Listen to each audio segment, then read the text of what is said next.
of ionic compounds. To learn about the properties of ionic compounds, let us perform the following activity. Activity 3.30. Take a samples of sodium chloride, potassium iodide, barium chloride or any other salt from the science laboratory. What what is the physical state of these salts? Take a small amount of samples on a metal spatula and heat directly on the flame. Repeat with other samples. What did you observe? Did the samples impart any color to the flame? Do these compounds melt? Try to dissolve the samples in water, petrol, kerosene. Are they soluble? Make a circuit as shown in figure 3.8. Insert the electrodes into a solution of one salt. What did you observe? Test the other salt samples too in this manner. What is your inference about the nature of these compounds? Melting and boiling points of some ionic compounds. Ionic compounds NaCl, LiCl, CaCl2, CaO, MgCl2, melting point K 1074, 887, 1045, 2850, 981, boiling point के 1686, 1600, 1900, 3120, 1685. You may have observed the following general properties for ionic compounds. Physical nature. Ionic compounds are solids and are somewhat hard because of the strong force of attraction between the positive and negative ions. These compounds are generally brittle and break into pieces when pressure is applied. Melting and boiling points. Ionic compounds having high melting and boiling point, see table 3.4. This is because a considerable amount of energy is required to break the strong inter-ionic attraction. Solubility. Electrovalent compounds are generally soluble in water and insoluble in solvents such as kerosene, petrol, etc. Conduction of electricity. The conduction of electricity through a solution involves the movement of charged particles. A solution of an ionic compound in water contain ions which move to the opposite electrodes when electricity is passed through the solution. Ionic compounds in the solid state do not conduct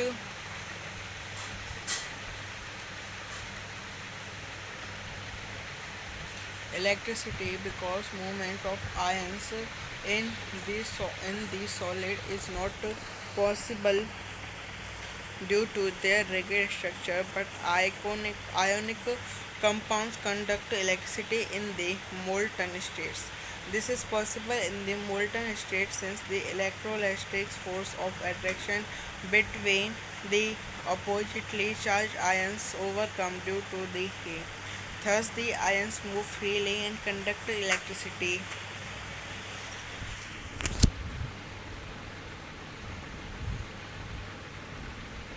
आयनिक यौगिक गुणों के गुणधर्मों के बारे में जानने के लिए आइए निम्नलिखित क्रियाकलाप करते हैं.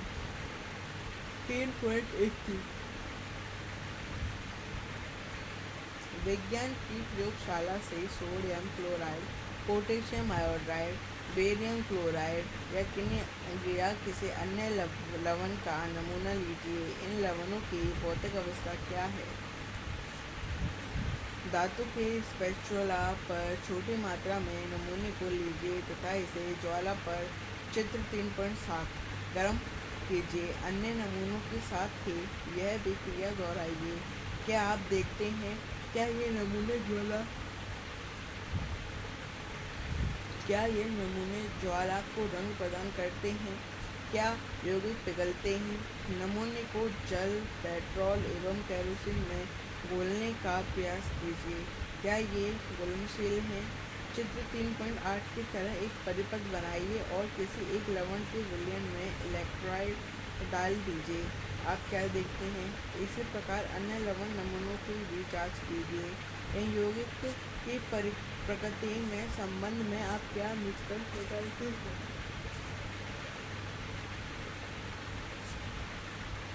कुछ आयनिक यौगिकों के गलनांक एवं पतनांक। आयनिक यौगिक गलनांक और पतनांक। आयनिक यौगिकों के निम्नलिखित सामान्य गुणधर्मों पर आपने ध्यान दिया होगा। भौतिक प्रकृति। धन एवं ऋण आयनों के बीच मजबूत आकर्षण बल के कारण आयनिक यौगिक ठोस एवं थोड़े कठोर होते हैं। यौगिक सामान्यतः भंगुर होते हैं तथा दाब डालने पर टुकड़ों में टूट जाते हैं। गलनांक एवं कवकनांक। आयनिक यौगिकों का गलनांक एवं कवकनांक बहुत अधिक होता है, क्योंकि मजबूत अंतर आयनिक आकर्षण को तोड़ने के लिए ऊर्जा की पर्याप्त मात्रा की आवश्यकता होती है। घुलनशीलता। वैद्युत संयोजक यौगिक सामान्यतः जल में घुलनशील तथा केरोसिन, पेट्रोल आदि जैसे विलायकों में अविलय होते हैं। विद्युत चालकता। किसी विलयन से विद्युत के चालन के लिए आवश्यक कणों की गतिशील आवश्यक होती है। आयनिक यौगिक के जलीय विलयन में आयन उपस्थित होते हैं। जब विलयन में विद्युत धारा प्रवाहित की जाती है तो यह आयन विपरीत इलेक्ट्रॉन की ओर गमन करने लगते हैं। ठोस अवस्था में आयनिक यौगिक विद्युत का चालन नहीं करते हैं, क्योंकि ठोस अवस्था में दृढ़ संरचना के कारण आयनों की गति संभव नहीं होती है। लेकिन आयनिक यौगिक गलित अवस्था में विद्युत को चालन करते हैं। गलित अवस्था में विपरीत आवेश वाले आयनों के मध्य स्थिर विद्युत आकर्षण बल ऊष्मा के कारण कमजोर पड़ जाता है, इसलिए आयन स्वतंत्र रूप से गमन करते हैं एवं विद्युत का चालन करते हैं।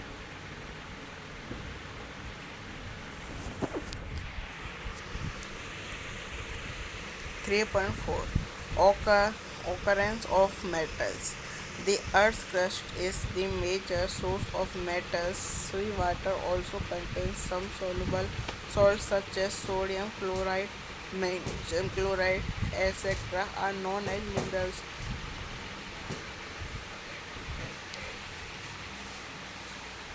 At some places, minerals contain a very high percentage of a particular metal, and metal can be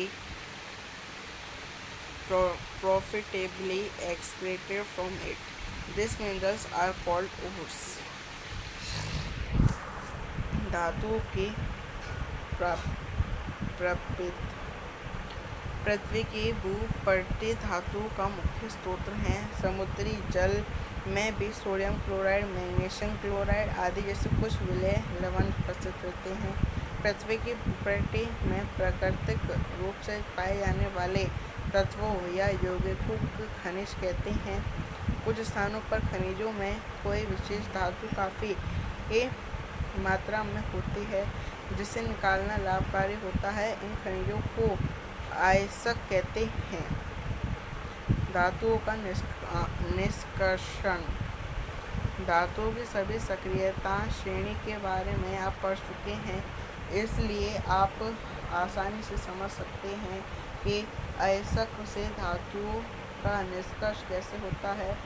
कुछ धातुएं भूपटल में स्वतंत्र अवस्था में पाई जाती हैं। कुछ धातुएं अपने यौगिक के रूप में मिलती हैं। सक्रिय श्रेणी में नीचे आने वाली धातुएं सबसे कम अभिक्रियाशील होती हैं। ये स्वतंत्र अवस्था में पाई जाती हैं।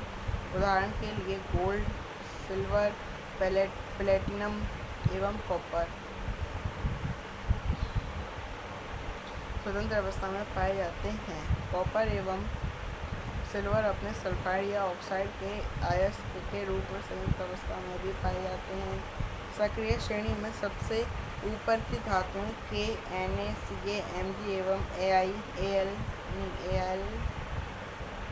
इतनी अधिक अभिक्रियाशील होती है कि यह कहीं भी तत्वों के रूप नहीं पाई जाती। सक्रिय श्रेणी के मध्य की धातुएं Zn, Fe, Pb आदि की अपक्रियाशीलता मध्य होती हैं। पृथ्वी की भूपटल में मुख्यतः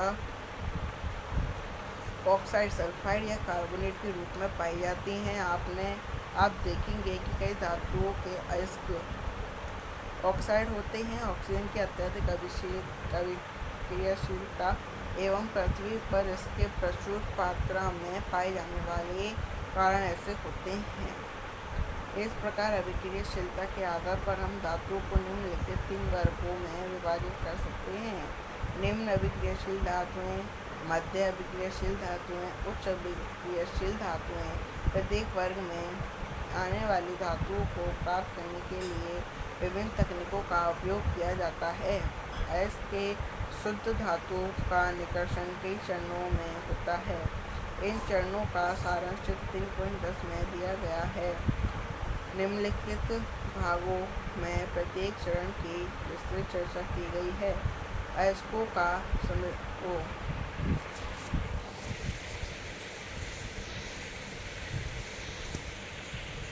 increments of ores. Ores mined from the earth are usually contaminated with large amounts of impurities such as soil, sand, etc., called Genju. These impurities must be removed from the ore prior to the extraction of metal. This process used for removing the Genju from the ore are based on the difference between the physical or chemical properties of gangues and the ore. Different separation techniques are accordingly employed.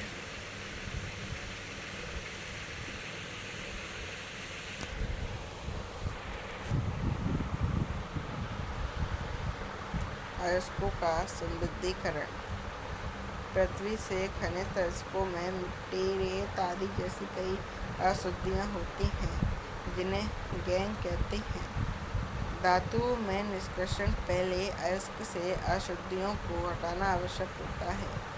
अयस्कों में gang को हटाने के लिए जिन प्रक्रियाओं का उपयोग होता है वह अयस्क एवं गैंग को हटाने के लिए जिन प्रक्रियाओं से का उपयोग होता है वह अयस्क एवं गैंग के भौतिक और रासायनिक गुणधर्मों पर आधारित होते हैं।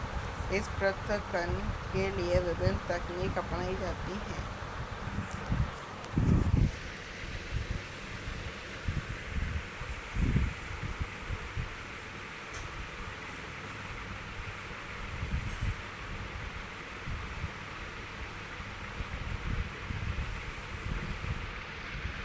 Excreting metals in the activity series. Metals low in the activity series are very unreactive. The oxide of these metals can be reduced to metals by heating alone. For example, copper HBS is an ore of mercury. When it is heated in air, it is first converted into mercuric oxide. Mercuric oxide is then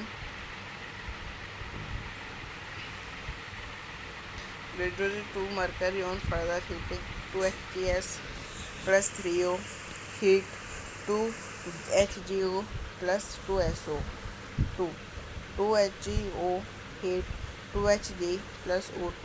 Similarly, copper, which is found Cu2S in nature, can be obtained from its ore by just heating in the air. C2Cu2S plus 3O G heat 2CuOS plus 2SO2.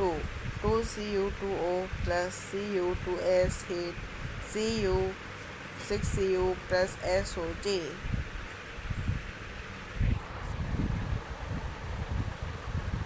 सक्रिय श्रेणी में नीचे आने वाले धातुओं के निष्कर्षण। सक्रियता श्रेणी में नीचे आने वाले धातुओं की काफ़ी अभिक्रिया होती हैं। इन धातुओं के ऑक्साइड को केवल गर्म करने से ही धातु प्राप्त किया जाता है।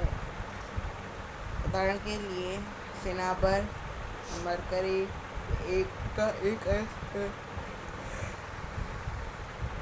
वायु में गर्म करने पर वह सबसे पहले मर्क्यूरिक ऑक्साइड में परिवर्तित होता है। अधिक गर्म करने पर म्यूरिक एसिड मरकरी में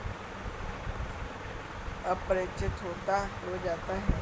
2HCl प्लस 3O2 तापन 2HGO प्लस 2SO 2HGO तापन 2Hg प्लस O2। इस प्रकार प्राकृतिक रूप से CO2S के रूप में उपलब्ध तांबे कॉपर को केवल वायु में गर्म करके इसको अयस्क के अलग किया जा सकता है। 2Cu2 तापन 2Cu2OS plus 2SO 2Cu2O plus Cu2S तापन 6Cu प्लस SO2।